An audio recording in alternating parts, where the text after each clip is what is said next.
ابھی ہم ایرانی سفارت خانے سے آ رہے ہیں اور وہاں سفیر محترم کے ساتھ ہم نے تعزیت کی ہے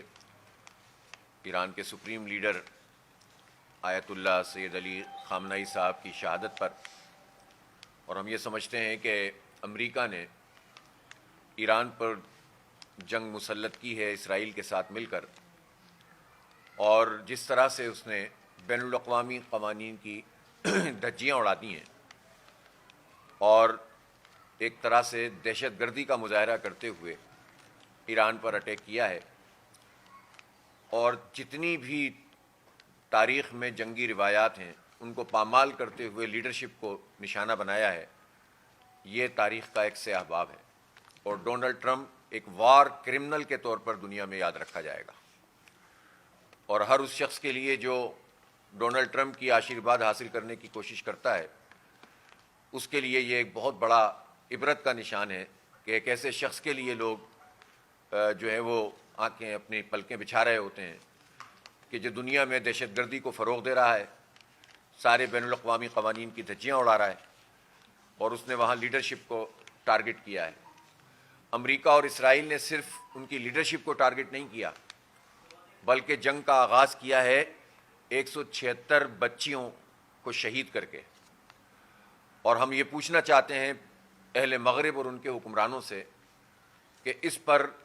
جب انہوں نے سویلین اور چھوٹی بچیوں کے اسکول پر حملہ کر کے اپنی جنگ کا آغاز کیا ہے تو مغرب اس پر کیا کہتا ہے؟ چھوٹی چھوٹی باتوں پر انسانیت کا جو پیامبر بن کر ویسٹ کے لوگ سامنے آتے ہیں، اس وقت تو پورے مغرب میں آگ لگ جانی چاہیے تھی، لوگوں کو نکل آ جانا چاہیے تھا سڑکوں پر کہ تم نے یہ کیا حرکت کی ہے، لیکن یہ ایک ڈبل اسٹینڈرڈز بھی ہیں بہت سارے لوگوں کے، جس کی بنیاد پر یہ جھوٹ کا نظام چلتا ہے۔ البتہ یہ ضرور ہے کہ پوری دنیا میں جتنے لوگ بھی اب امریکہ کو جان گئے ہیں اور پہچان گئے ہیں اور ان امریکہ کے اتحادیوں کی تمام ہتھ کنڈوں کو سمجھ گئے ہیں، وہ اب امریکہ کے خلاف نکلتے ہیں، اور خود امریکہ میں بھی احتجاج ہوا ہے۔ جو ایران پر حملہ ہے در حقیقت یہ تو طویل عرصے سے امریکہ اور اسرائیل ایران کے پیچھے پڑے ہوئے تھے، اور پچھلے سال بھی انہوں نے ایک جنگ مسلط کی تھی، لیکن حقیقت یہ ہے کہ فلسطین کے حوالے سے جو واضح اور غیر مبہم پوزیشن ہے ایران کی، یہ اس کی سزا ایران کو دی جا رہی ہے۔ ہم نے دیکھا کہ اسرائیل نے فلسطین میں 80-90 ہزار لوگوں کو قتل کیا، اور یہ جینوسائیڈ تھا، اس لیے کہ جنگی میدان میں تو اسرائیل آج کی تاریخ میں بھی مقابلہ نہیں کر پاتا کسی کا، تو پھر اس کا بدلہ یہ اس طرح سے لیتے ہیں کہ یہ سویلین آبادی کو ٹارگٹ کرتے ہیں، یہ بچوں کو ٹارگٹ کرتے ہیں، اور یہ بلڈنگز کو تباہ کرتے ہیں، اور اس طرح انہوں نے غزہ کو اس طرح سے تباہ کیا کہ 95% سے زیادہ وہ پورا جو ہے وہ بارود کا ڈھیر اور بلکہ ڈبریز میں اور ملبے میں تبدیل ہو گیا۔ اور اس پر بھی بس نہیں ہو رہی ہے، وہ ویسٹ بینک میں وہاں کے مقامی فلسطینی ہیں ان کے گھروں کو برباد کر رہے ہیں اور قبضہ کرتے چلے جا رہے ہیں، اور یہ جو غزہ میں بورڈ آف پیس بنایا ڈونلڈ ٹرمپ نے، یہ بھی در حقیقت اس نے ایک ذاتی اور ایک ملک کی طاقت کو پوری دنیا پر مسلط کرنے کی کوشش کی ہے، اور یہ کیسا بورڈ آف پیس ہے کہ جس میں وہ کسی کو جواب دہ ہی نہیں ہے، اور جو امریکہ ہے یعنی ڈونلڈ ٹرمپ ہے وہ یہ کہتا ہے کہ جناب میں جس کو چاہوں گا اس میں رکھوں گا اور میں جس کو چاہوں گا اس سے نکال دوں گا، اور لوگوں نے جب اس سے پوچھا کہ تمہاری صدارتی مدت ختم ہو گئی تو پھر کیا کرو گے، تو اس کے پاس اس کا کوئی جواب نہیں تھا، وہ کہتا ہے یہ پھر بھی جاری رہے گا۔ اقوام متحدہ کے پیرلل ایک ادارہ اس نے بنانے کی کوشش کی ہے، اور ایران پر بھی جو جنگ مسلط کی ہے اس کے بعد اس نے اسی طرح کے بیانات دیے کہ میں جب چاہوں اور جس کو چاہوں ہٹ کروں، جس ملک پر چاہوں قبضہ کروں، اور جس سربراہ مملکت کو چاہوں ہٹ کروں۔ اس سے پتہ چلتا ہے کہ دنیا میں ایک اندھا قانون ہے جو امریکہ کی صورت میں اس وقت مسلط کیا جا رہا ہے، اور افسوس کی بات یہ ہے کہ دنیا کو اور اس کے ممالک کو جس طرح ریئیکٹ کرنا چاہیے تھا ڈونلڈ ٹرمپ کے خلاف، اس طرح سے وہ ریئیکشن ابھی تک نہیں آیا ہے۔ بہرحال جو کچھ ایران میں ہو رہا ہے اس پر ہم پوری طریقے سے پوری پاکستانی قوم ایران کی حکومت اور ایران کے عوام کے ساتھ ہیں۔ آپ یہ دیکھیں کہ ایک طرف اس نے خامنہئی صاحب کو ہٹ کیا، ان کی لیڈرشپ کو ہٹ کیا، اور دوسری طرف یہ بیان جاری کیا کہ عوام باہر نکل آئیں اور رجیم چینج کر دیں، اور منہ کی کھانی پڑی ہے امریکہ کو ایک مرتبہ پھر، اس لیے کہ پچھلی مرتبہ بھی انہوں نے یہ بات کہی تھی کہ عوام باہر آئیں اور رجیم چینج کر دیں، وہ اپنے اہداف پورے نہیں کر سکے، اور اس مرتبہ بھی انہوں نے یہی کام کیا اور اہداف اپنے پورے نہیں کر سکے۔ اور جتنی اب یہ جنگ پرولونگ ہو رہی ہے، ظاہر ہے کہ اس کے نتیجے میں نقصان تو انسانیت کا ہو رہا ہے، لیکن خود امریکہ بھی پھنستا چلا جا رہا ہے اور اس کے اتحادی بھی پھنستے چلے جا رہے ہیں۔ اس لیے ہم یہ سمجھتے ہیں کہ پاکستان کی جو پوزیشن ہے، پاکستان ایک ایٹمی طاقت ہے، اور جس طرح ہم نے پچھلی مرتبہ بھی ایران کے ساتھ اظہار یکجہتی بھی کیا تھا، اس کا ساتھ بھی دیا تھا، اس مرتبہ بھی ہمیں بھرپور طریقے سے ایرانی قوم کے ساتھ کھڑے ہونا چاہیے، ایرانی حکومت کے ساتھ کھڑے ہونا چاہیے، اور اس میں امریکہ کی کسی ملامت کا اور کسی کا جو ہے وہ پریشانی نہیں کرنی چاہیے۔ اس کا ایک سبب اور بھی ہے، ایک تو یہ امت کا اور ملت کا معاملہ ہے،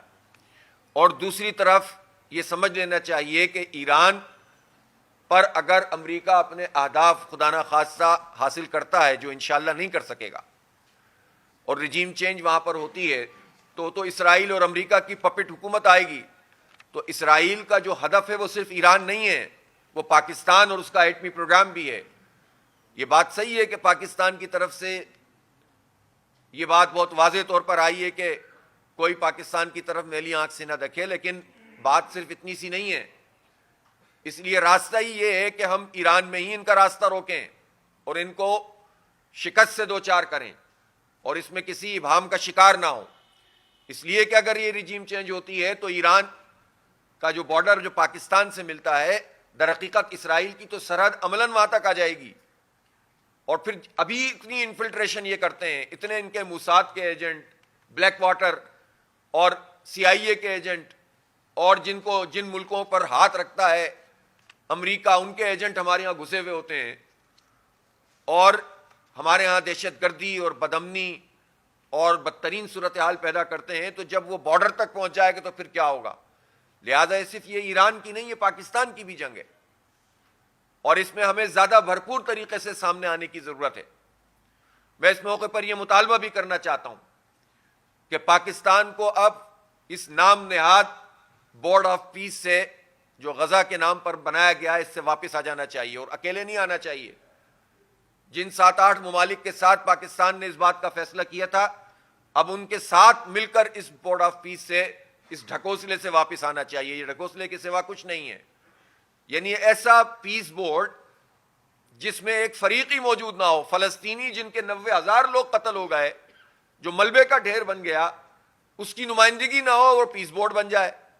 اور مطالبے یہ کیے جا رہے ہوں کہ وہاں فوج بھیجی جائے۔ تو فوج بھیجنا تو خیر اب بہت دور کی بات ہے،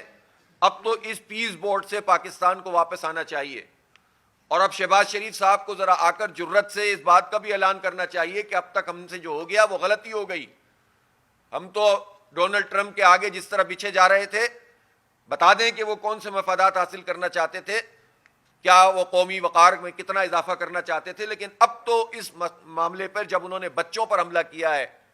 جب انہوں نے لیڈرشپ کو ایران کے، ہمارے دوست ملک، ہمارے برادر اسلامی ملک کی لیڈرشپ کو ٹارگٹ کیا ہے،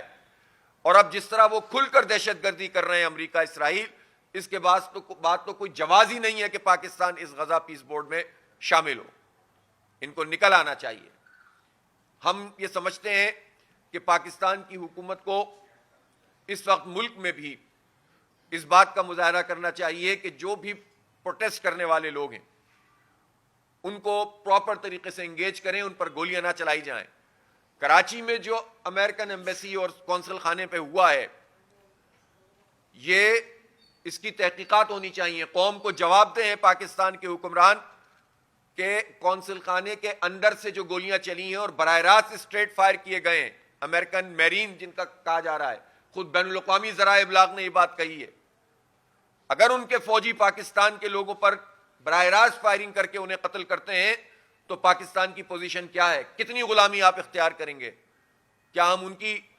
نوآبادیات میں شامل ہیں کہ ہم بات بھی نہیں کر سکتے کہ آپ ہمارے شہریوں پر اس طرح فائرنگ کریں گے؟ یہ کہنا کہ وہ پروٹیسٹر جو تھے وہ تھے وائلنٹ تھے، تو بھائی ان کو ایڈریس کیوں نہیں کیا گیا؟ یہ جو وہاں کونسل خانہ ہے کراچی میں، اس میں تو ملٹیپل جو ہے وہ لیئرز ہیں جس میں سیفٹی ہوتی ہے، سیکیورٹی ہوتی ہے. جب اتنا بڑا واقعہ رونما ہو چکا تھا، ایران پر حملہ ہو چکا تھا، خامنئی صاحب کی شہادت ہو چکی تھی، تو پاکستانی گورنمنٹ نے اس کو مینج کیوں نہیں کیا؟ اور جب وہ مظاہرین اندر چلے گئے ہیں تو ان کو دوسرے طریقے سے 50 طریقے ہوتے ہیں جس سے جو ہے وہ آپ پیچھے کی طرف لوگوں کو کر دیتے ہیں، لیکن براہ راست گولی چلانے کا اختیار تو دنیا میں کسی کے پاس بھی موجود نہیں ہے. تو یہ اگر امریکی میرینز نے یا ان کے گارڈز نے یہ حملہ یہ کیا ہے لوگوں کے اوپر، تو اس پر پاکستانی حکومت جواب دے، سندھ حکومت جواب دے، اور انہیں بتانا چاہیے کہ امریکی میرینز نے یہ کیا اور ہم یہ کارروائی کرنے جا رہے ہیں. اسی طرح پورے پاکستان میں اور گلگت بلتستان میں بھی جو واقعات آ رہے ہیں، حکومت کو اس میں ہوش مندی سے چیزوں کو ٹھیک کرنے کی ضرورت ہے. میں اس موقع پر